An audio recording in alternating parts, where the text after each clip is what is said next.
తాజ్మహల్. ఈ పేరు వినగానే మనందరికీ గుర్తొచ్చేది అద్భుతమైన ప్రేమకథ. కాని అదొక్కటేనా?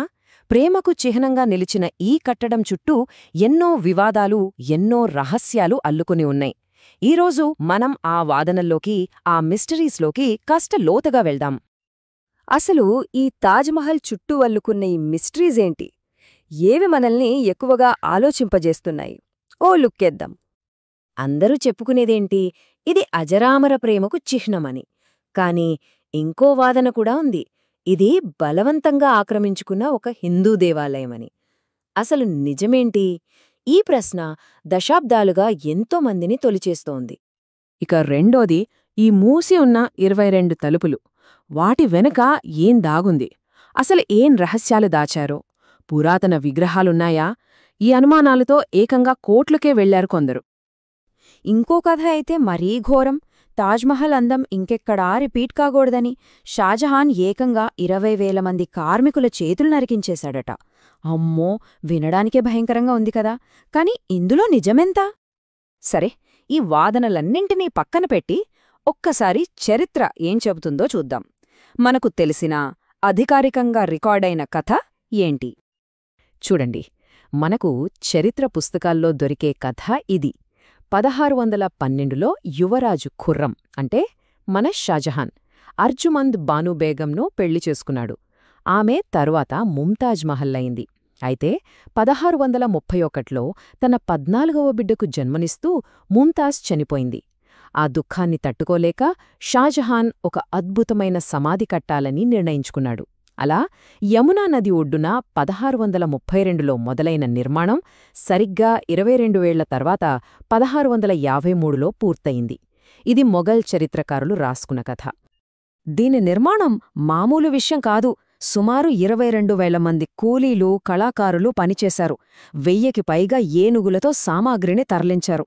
రాజస్థాన్ నుంచి తెల్ల పాలరాయి, చైనా నుంచి పచ్చలు, శ్రీలంక నుంచి నీలమణి, ఇలా ప్రపంచం నలుమూలల నుంచి అత్యుత్తమమైన వాటిని తెప్పించారు. అప్పట్లో దీనికి ఉస్తాద్ అహ్మద్ లాహోరీ చీఫ్ ఆర్కిటెక్ట్ అన్నమాట. అంటే ఇది కేవలం ఒక కట్టడం కాదు, ఆ కాలంలో మొఘల్ సామ్రాజ్య పవర్ ఏంటో చూపించే ఒక ప్రదర్శన. సరే, అఫీషియల్ స్టోరీ అదైతే, ఇప్పుడు మళ్ళీ మనం ఆ మిస్టరీలోకొద్దాం. ఆ మూసి ఉన్న 22 తలుపుల సంగతేంటి? వాటి వెనుక ఉన్న నిజమేంటి? రీసెంట్గా, అంటే 2022లో ఈ 22 తలుపులను తెరవాలి, లోపల హిందూ విగ్రహాలున్నాయేమో చూడాలి అని అలహాబాద్ హైకోర్టులో ఒక పిటిషన్ వేశారు. కాని కోర్టు దాన్ని కొట్టేసింది. ఎందుకంటే సరైన ఆధారాలు లేకుండా ఇలాంటి పిటిషన్లు వేయొద్దని, పబ్లిక్ ఇంట్రెస్ట్ లిటిగేషన్ వ్యవస్థని ఇలా వాడుకోవద్దని చెప్పింది. సో ఇక్కడ వాదనేంటి? ఆర్కియాలజికల్ సర్వే ఆఫ్ ఇండియా, అంటే ఏఎస్ఐ ఏం చెబుతోంది? చూడండి, ఆ 22 తలుపుల వెనక ఉన్నవి గదులు కాదు, అదొక పొడవైన కారిడార్ అని ఏఎస్ఐ అంటోంది. ఆ తలుపులు శాశ్వతంగా మూసేలేదు, కేవలం కట్టడాన్ని కాపాడటానికి, అనవసరమైన రద్దీని ఆపడానికే లాక్ చేశారని చెబుతున్నారు. మరి లోపలేముంది అంటే ఏమీ లేదు. మిగతా మొఘల్ సమాధుల్లాగే సాదా గోడలున్నాయి. వాటికి రెగ్యులర్గా మెయింటెనెన్స్ కూడా చేస్తుంటామని వాళ్ళు క్లారిటీ ఇచ్చారు. ఇక ఈ ఊహాగానాలకు ఫుల్ స్టాప్ పెట్టడానికి ఏఎస్ఐ ఆ కారిడార్ లోపల ఫోటోలను కూడా బయటపెట్టింది. ఆ ఫోటోల్లో అక్కడ జరుగుతున్న రెస్టోరేషన్ పనులు స్పష్టంగా కనిపిస్తున్నాయి. సో అక్కడ దాచడానికి ఏమీ లేదని వాళ్ళు చెప్పినట్టే అయ్యింది. సరే, ఆ 22 గదుల సంగతి అదైతే, మరి అసలు తాజ్మహల్ ఒక శివాలయం, దాని పేరు తేజో మహాలయ అనే సిద్ధాంతం ఎక్కడ్నుంచొచ్చింది? దాని మూలాలేంటో ఇప్పుడు చూద్దాం. ఈ సిద్ధాంతం ప్రకారం షాజహాన్ రాజా జైసింగ్ దగ్గర ఉన్న ఒక గుడిని బలవంతంగా లాక్కున్నాడు అని అంటారు. కాని రికార్డులో ఏం చెప్తున్నాయి? ఆ భూమి జైసింగ్ యొక్క హవేలీ, అంటే ఒక పెద్ద భవనం అని ఉంది. పైగా జైసింగ్, షాజహాన్ కుటుంబాల మధ్య మంచి సంబంధాలుండేవి. ఆయనే ఆ భూమినిచ్చాడు. దానికి బదులుగా షాజహాన్ జైసింగ్కి 4 వేరే ఆస్తుల్నిచ్చాడట. ఈ లావాదేవీ మొత్తం డిసెంబర్ 28, 1633న అధికారికంగా రికార్డ్ కూడా అయ్యింది. అసలు ఈ తేజో మహాలయ తీరిని తెరపైకి తెచ్చిందెవరు? ఆయనే పిఎన్ ఓక్. ఆయన తనను తాను ఒక చరిత్రకారుడుగా చెప్పుకున్నారు. తాజ్మహల్ మాత్రమే కాదు, ప్రపంచంలో చాలా కట్టడాలు మొదట హిందూ నిర్మాణాలే అని ఆయన వాదించారు. అయితే ఆయన వాదనలు వినిపించే పద్ధతి కాస్త విచిత్రంగా ఉంటుంది. ఉదాహరణకి, ఒక పదం సంస్కృత పదంలా వినిపిస్తే చాలు దానికి హిందూ కనెక్షన్ అంటగట్టేవారు. అంటే వాటికన్ అనేది వాటికలా వినిపిస్తోందని, క్రైస్తవ మతం అంటే కృష్ణనీతి అని, అబ్రహాం అంటే బ్రహ్మ అని ఇలాంటి వాదనలు చేసేవారు. దీనికి పురావస్తు ఆధారాలుగాని చారిత్రక ఆధారాలుగాని ఉండేవి కావు. ఇవే నిజమైన చరిత్ర అని ఆయన ప్రచురించారు. ఈ వాదనతో పిఎన్ఓ ఓక్ 2000వ సంవత్సరంలో ఏకంగా సుప్రీంకోర్టుకే వెళ్లారు. కానీ కోర్ట్ ఆయన పిటిషన్ని కొట్టేస్తూ మీ తలలో ఏదో పురుగు దూరినట్టుంది, ఇది ఒక తప్పుడు భావన అని వ్యాఖ్యానించింది. ఇక ఇప్పుడు మనం తాజ్మహల్కి సంబంధించిన మరో క్రూరమైన కథ దగ్గరకొద్దాం. ఆ అంగవైకల్యం పురాణం అసలు నిజంగా జరిగిందా? 20,000 ఈ నంబర్ వినగానే తాజ్ మహల్ కట్టిన కార్మికుల చేతులే గుర్తొస్తాయి.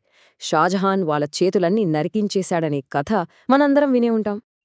కానీ ఒక్క క్షణం ఆలోచిద్దాం. ఇది నిజంగా సాధ్యమేనా?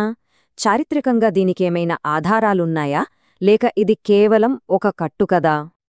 నిజానికి ఈ కథకు వ్యతిరేకంగా చాలా ఆధారాలున్నాయి.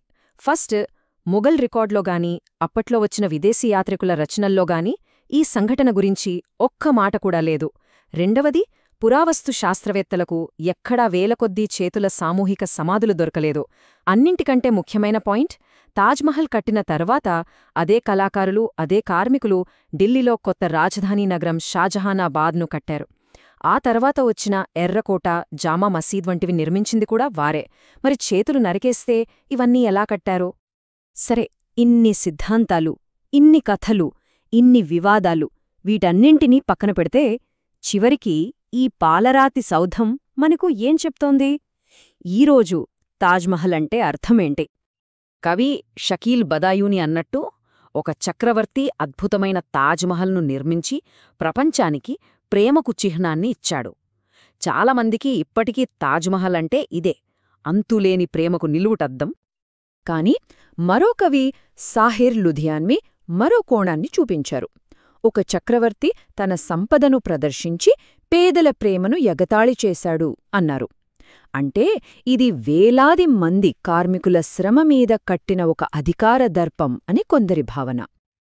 అయితే ఒక కట్టడానికి సంబంధించిన అసలైన కథ ఏది? దాన్ని కట్టినప్పటి కథ, లేక ఈరోజు మనం దాని గురించి చెప్పుకుంటున్న కథ? బహుశా తాజ్మహల్ విషయంలో దాని గొప్పదనం ఇదేనేమో.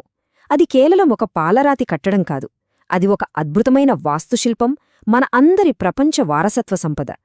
దాని అర్థమేంటనేది ప్రతి తరం తనదైన రీతిలో చర్చించుకుంటూ కొత్త అర్థాలు ఇస్తూనే ఉంటుంది.